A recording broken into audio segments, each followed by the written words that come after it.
ஸ்ரீ குருபியோ நமக. அனைவருக்கும் நமஸ்காரம். இன்று வியாழக்கிழமை, குருவாரம் அன்று குரு வழிபாடு செய்வது மிகுந்த நன்மையை தரும். நாம் இந்த நன்னாளில் கலியுக கல்ப விருட்சமாம் ஸ்ரீ குரு ராகவேந்திரரை நமஸ்கரித்து ஸ்ரீ பூர்ணபோத ஸ்தோத்திரம் என்று அழைக்கப்படும் ஸ்ரீ ராகவேந்திர ஸ்தோத்திரம் பாராயணம் செய்யலாம். இது ஸ்ரீ குரு ராகவேந்திர சுவாமிகள் பிருந்தாவன பிரவேச நாளில் அவருடைய பரமார்த்த சீடர்களில் ஒருவரான அப்பண்ணாச்சாரியர் அவர்களால் இயற்றப்பட்டது. குரு ஸ்ரீ ராகவேந்திரர் தனது பிருந்தாவன பிரவேசத்தை பக்தர்கள் அனைவருக்கும் சொல்லி வர தனது சீடரான அப்பண்ணாச்சாரியரை பணித்தார். அவரும் சொல்லிவிட்டு துங்கா நதிக்கரையின் அக்கறையிலிருந்து இக்கரைக்கு வரும்போது துங்கபத்ரா கரை புரண்டு ஓடியது. அப்போது அப்பண்ணாச்சாரியார் குரு ஸ்ரீ ராகவேந்திரரின் பிருந்தாவன பிரவேசத்தை பார்க்க முடியாமல் போகுமோ என்று மனம் உருகி பாடிய ஸ்லோகம்தான் இது. என்ன ஆச்சரியம்! இந்த ஸ்லோகத்தை சொல்லும் போதே துங்கபத்ரா அப்பண்ணாச்சாரியருக்கு வழிவிட்டது. அவரும் இந்த ஸ்லோகத்தை பாடிக்கொண்டே துங்கா நதியை கடந்து வந்தார். எனினும் குரு ஸ்ரீ ராகவேந்திரர் பிருந்தாவன பிரவேசம் ஆகிவிட்டார். இதை பார்த்த அப்பண்ணாச்சாரியரோ ஸ்லோகத்தை முடிக்காமல் கதறி அழுதார். உடனே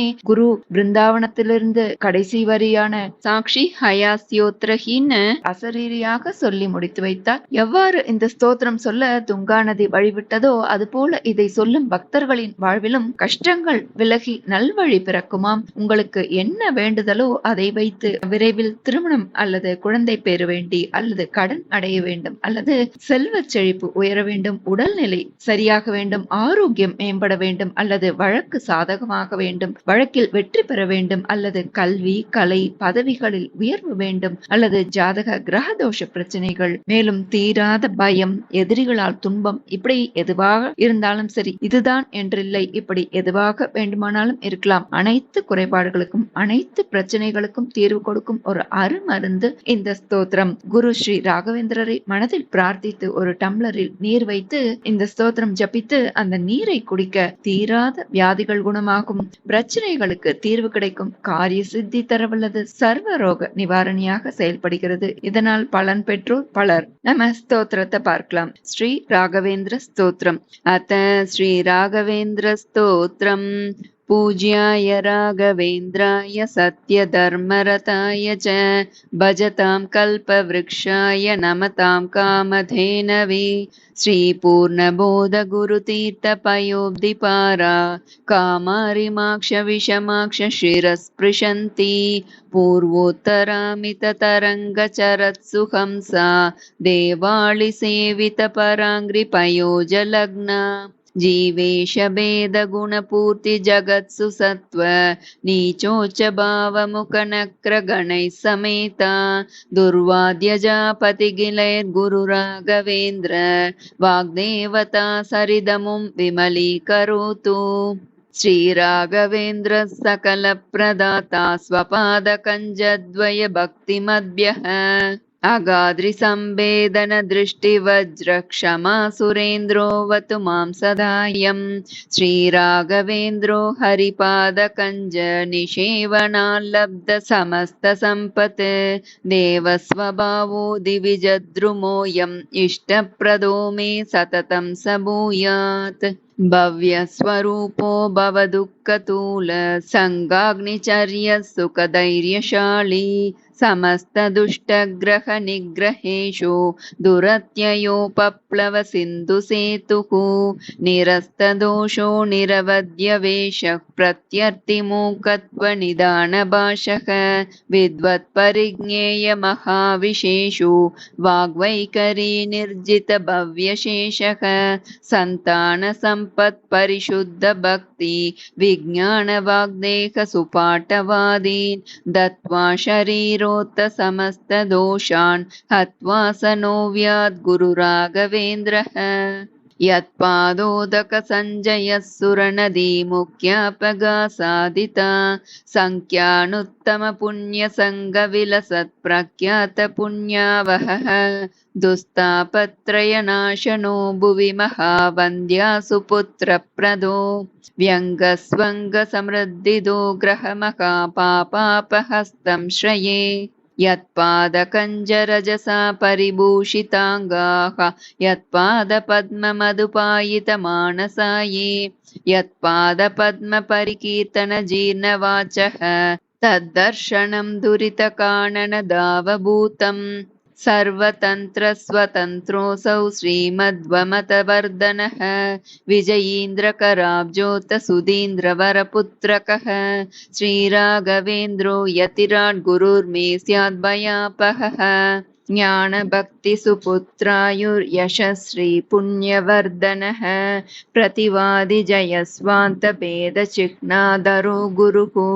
सर्वविद्याप्रवीणोऽन्यो राघवेन्द्रान्न विद्यते अपरोक्षीकृतश्रीशः समुपेक्षितभावजः अपेक्षितप्रदातान्यो राघवेन्द्रान्न विद्यते दया दाक्षिण्यवैराग्यवाक्पाटवमुखाङ्कितः शापानुग्रहशक्तोऽन्यो राघवेन्द्रान्न विद्यते अज्ञानविस्मृतिभ्रान्तिसंशयापस्मृतिक्षयाः तन्द्राकम्पवचः कौण्ट्यमुखा ये चेन्द्रियोद्भवाः दोषास्ते नाशमायान्ति राघवेन्द्रप्रसादतः श्रीराघवेन्द्राय नमः इत्यष्टाक्षरमन्त्रतः जपिताद्भावितान् नित्यम् इष्टार्थास्युर्न संशयः हन्तु नः कायजान्तोषाणात्मात्मीयसमुद्भवान् सर्वानपि पुमर्तांश ददातु गुरुरात्मवित्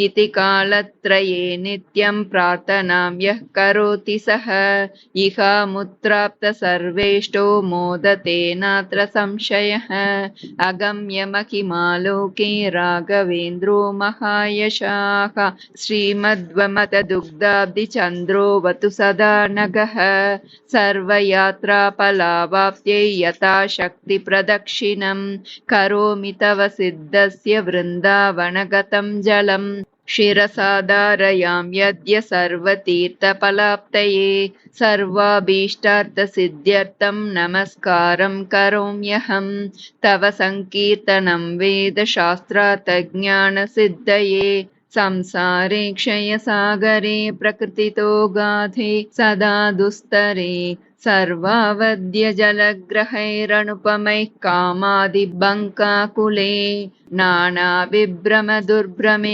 मितभयस्तोमादिपेनोत्कटे दुःखोत्कृष्टविषेसमुद्धर गुरो मामग्नरूपं सदा राघवेन्द्रगुरुस्तोत्रं यः पठेत् भक्तिपूर्वकं तस्य कुष्ठादिरोगाणां निवृत्तिस्त्वरया भवेत् अन्धोऽपि दिव्यदृष्टिः स्यात् एडमूकोऽपि वाक्पतिः पूर्णायुः पूर्णसम्पत्तिस्तोत्रस्यास्य जपाद् भवेत् यः पिबेत् जलमेतेन स्तोत्रेणैवाभिमन्त्रितं तस्य कुक्षिगता दोषाः सर्वे नश्यन्ति तत्क्षणात् यद्वृन्दावनमासाद्य पङ्गुः कञ्जोऽपि वा जनः स्तोत्रेणानेन यः कुर्यात् प्रदक्षिणनमस्कृतिः स जङ्गालो भवेदेव गुरुराजप्रसादतः सोमसूर्योपरागे च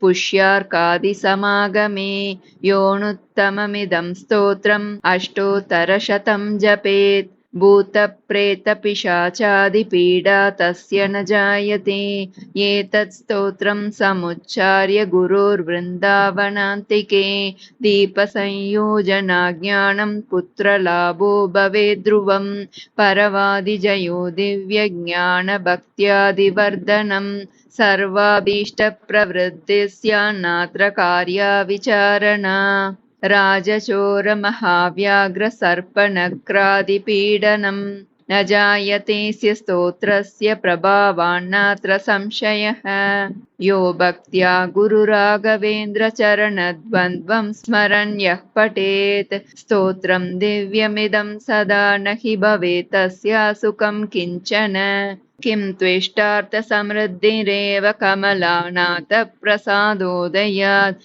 कीर्तिर्दिग्विदिता विभूतिरतुला साक्षी हयास्योत्र हि इति श्रीराघवेन्द्रार्य गुरुराजप्रसादतः कृतं स्तोत्रमिदं पुण्यं श्रीमद्भिर्ह्यर्पणाभिधैः पूज्याय राघवेन्द्राय सत्यधर्मरताय च भजतां कल्पवृक्षाय नमतां कामधेनवे आपादमौलिपर्यन्तं गुरुनामाकृतिं स्मरेत् तेन विघ्नः प्रणश्यन्ति सिद्ध्यन्ति च मनोरथाः दुर्वादिध्वान्तरवये वैष्णवेन्दीवरेन्दवे श्रीराघवेन्द्र गुरवे नमोऽत्यन्तदयाळवे मूकोऽपि यत्प्रसादेन मुकुन्दशयनायते राजराजायते रिक्तो राघवेन्द्रं तमाश्रये गुरु श्रीराघवेन्द्रार्य त्वामहं शरणं गतः आयुरारोग्यमैश्वर्यं दत्त्वा त्वं रक्ष रक्ष मां गुरु श्रीराघवेन्द्रार्य त्वामहं शरणं गतः ज्ञानं भक्तिं च वैराग्यं दत्त्वा त्वं रक्ष रक्ष माम् इति श्रीमदप्पण्णाचार्यविरचित श्रीराघवेन्द्रस्तोत्रं सम्पूर्णं श्रीगुरुभ्यो नमः हरिः ओम्।